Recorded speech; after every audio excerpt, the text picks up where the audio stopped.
नमस्कार दोस्तों। ADR stories में आप सबका स्वागत है। आइए मिलते हैं एक नई कहानी पैसे कमाने वाली बहू के साथ। माँ, तू हमारे साथ मुंबई चल। बाबा थे तब बात अलग थी, अब तू इधर गांव में अकेली कैसे रहेगी? बेटा पवन बोला। मैं सोच में पड़ गई। दिल का दौरा आने से पति की अचानक मृत्यु हो गई थी। मैंने बहुत कोशिश की खुद को समझाने की। 13वीं के बाद सब मेहमान चले गए। बेटा पवन और बहू मिताली दोनों इंजीनियर थे। बेटा और बहू के साथ रहने मत जाना, ऐसा मेरी एक सहेली ने कहा था, क्योंकि कमाने वाली बहू को बूढ़ी सास जरा सा भी पसंद नहीं होती। तेरे वहाँ जाने से उनकी स्वतंत्रता में बाधा आएगी और वह तुझे ताना मार मार के तेरा जीना हराम कर देंगे। जाने दो, भाई जब जिंदा थे तब उन्होंने अपनी सारी प्रॉपर्टी अपने बेटे के नाम पर कर दी थी। ऐसी परिस्थिति में बेटा और बहू यह मकान बेच सकते हैं और घर के सब पैसे लेकर तुझे एक एक पैसों के लिए तरसाएंगे। बेटे और बहू के साथ जाने के अलावा मेरे पास दूसरा कोई विकल्प नहीं था। 65 साल की उम्र में मेरे घुटनों के दर्द की वजह से मुझे हमारा राशन दुकान चलाना भी आसान नहीं लग रहा था। 13वीं का पूरा खर्च बेटे ने उठाया, पर छोटे मोटे खर्च के लिए बेटे के सामने हाथ फैलाना मुझे पसंद नहीं था और हमने बचाए हुए थोड़े पैसे मुझसे खर्च हो गए थे।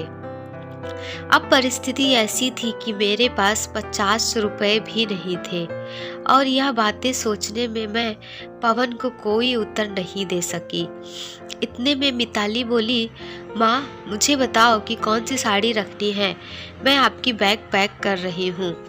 जब मिताली ने ऐसा कहा तब मैं उसे कुछ कह नहीं पाई। चुप रहकर उनके साथ मुंबई आई। पवन और मिताली यह दोनों मेरा बहुत ख्याल रखते थे।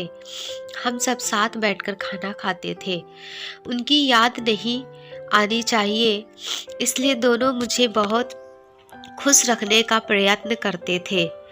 मेरा 7 साल का पोता रेहान तो दादी दादी कहते हुए मेरे पीछे भागता था।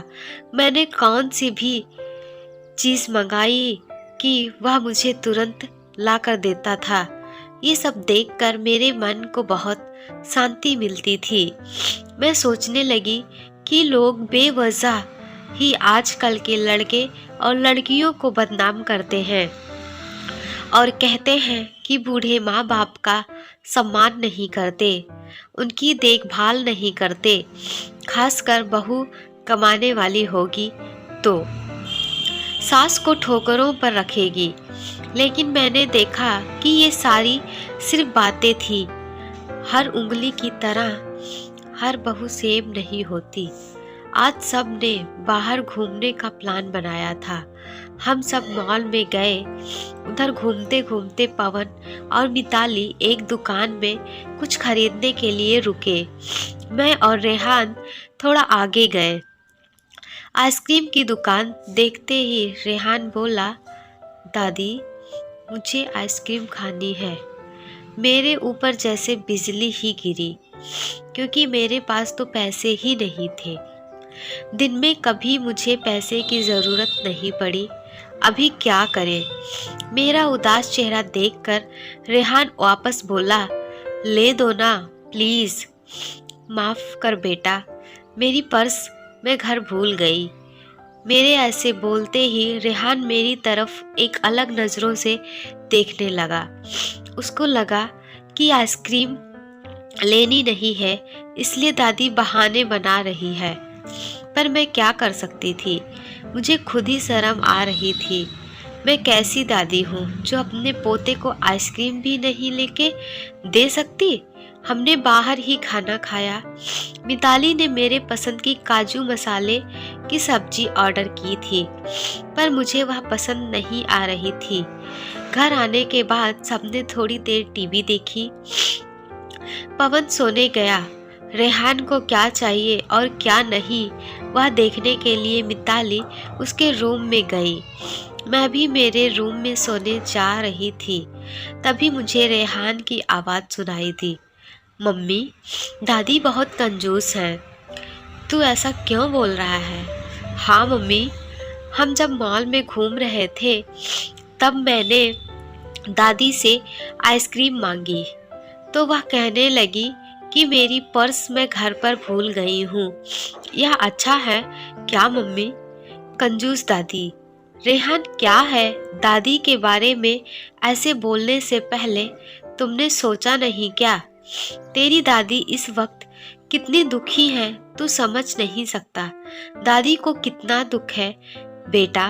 दादी और दादाजी गांव साथ रहते थे, तभी अचानक दादाजी हम सबको हमेशा के लिए छोड़कर चले गए।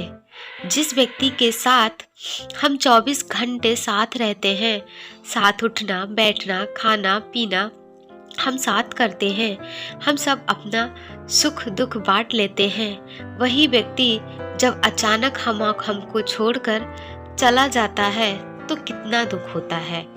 तू अभी नहीं समझ सकता। सोच, अचानक तेरे मम्मी पापा तेरे से बहुत दूर गए, इतने दूर गए कि वह कभी वापस नहीं आए, तब तुझे बुरा नहीं लगेगा क्या? नहीं मम्मी, मैं तुम दोनों के बिना नहीं रह सकता। रेहान बोला। बेटा, फिर सोच कि दादाजी बिना तेरी दादी कैसे रहती होगी। ऐसी परिस्थिति में वह अपना पर्स घर भूल गई होगी। तूने उनको कंजूस कहा? उनका प्यार तुझे नहीं दिखा क्या? जब भी तुझे स्कूल से आने में 5 या 10 मिनट भी लेट हो जाता है, तब वह बालकनी में खड़ी रहकर तेरी राह देखती है। उनके घुटने दर्द करते हैं, तभी भी बेटा किसी के बारे में अपनी राय बनाने से पहले उस व्यक्ति के दृष्टिकोण से सोचना चाहिए। यह बातें सुनकर मुझे मेरी बहू पर बहुत ही अभिमान हुआ। उसकी जगह मैं रहती तो कदापि मैं मेरे लड़के को इतने अच्छे से समझा नहीं पाती। दूसरे दिन सुबह पवन ऑफिस गया और रेहान स्कूल गया। मिताली ऑफिस जाते जाते मेरे हाथ में कुछ पैसे देने लगी। ये क्या है बेटा? मुझे पैसों की क्या ज़रूरत है? मैं बोली। माँ, किसको कब पैसों की ज़रूरत पड़ जाए कह नहीं सकते हैं। आप मंदिर जाते हो, कभी दान पेटी में डालो, कभी रेहान कोई चीज़ के लिए जिद की तो आप उसे वह चीज़ ले देना।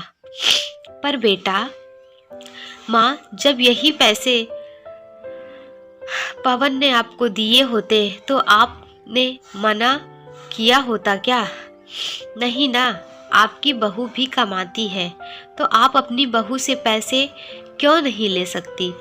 मिताली का कहना सुन के मेरी आंखों से आंसू आने लगे। जो मेरा बेटा नहीं समझ सका वह मेरी बहू ने समझ लिया। मेरी बहू जैसी बहू सबको मिले। मैंने भगवान से प्रार्थना की ऐसी बहू मुझे हर जन्म में मिले। समाज में कुछ लोग बिना कारण कुछ कमाती बहुओं का दुर्व्यवहार देखकर सब कमाती हुई बहुओं को दोष देते हैं, जबकि ऐसा नहीं है। कुछ बहुएं मिताली जैसी समझदार, सुलझी, बड़ों का आदर करने वाली और अपने परिवार को समझने वाली होती हैं। दोस्तों, अगर ये पारिवारिक कहानी आपको अच्छी लगी हो तो वीडियो को लाइक और कमेंट ज़रूर करें। इसी तरह की और भी कहानी को देखने के लिए हमारे चैनल को सब्सक्राइब ज़रूर करें। धन्यवाद।